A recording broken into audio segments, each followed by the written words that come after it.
This girl accepted an invitation from her neighbor, a photographer, to do a photo shoot. The whole process seemed professional and well organized. However, after a few stiff drinks, the atmosphere began to heat up and reason started to slip away.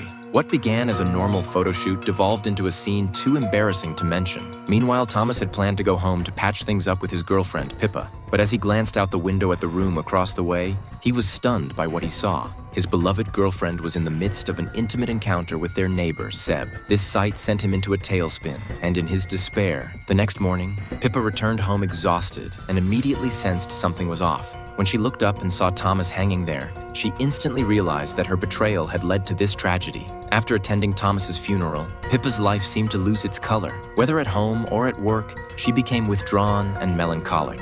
Meanwhile, the photographer Seb, with whom she had shared a moment of intimacy, seemed to have vanished without a trace. One day, she saw a poster for a photography exhibition on the street and decided to muster the courage to attend. Dressed to the nines, she walked into the venue. Seb didn't seem surprised by her arrival and welcomed her warmly. However, when Seb took the stage to give thanks, Pippa mistakenly thought he was declaring his love for her, but the next moment froze her in place. A friend she thought had passed away, Julia, suddenly appeared. Then the screen began to display naked photos of Pippa and intimate videos of her and Thomas. It was then that she realized she had been under surveillance all along. This entire ordeal was a social experiment plotted by Seb and his wife, Julia. They had deliberately moved in across from her, pretended to be her friends, documented her life, and even turned these private moments into art for public display. As the story broke, Seb and his wife quickly became celebrities, frequently appearing on talk shows and reaping huge commercial benefits. Meanwhile, Pippa sank deeper into pain and decided to move away from this place filled with memories.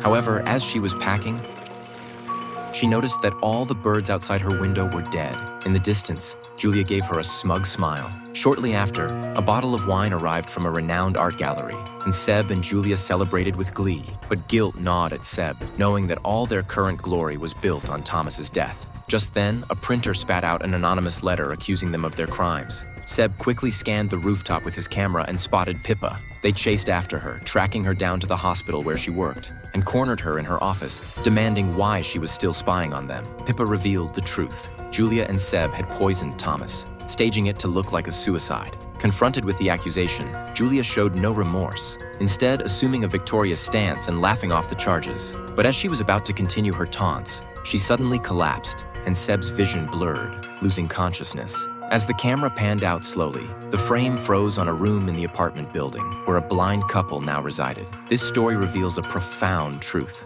When you gaze into the abyss also gazes into you. Sorry, due to certain reasons, we can only introduce the third part of the movie up to this point. If you want to see the rest, please go to the homepage or search for the movie title, The Voyeurs.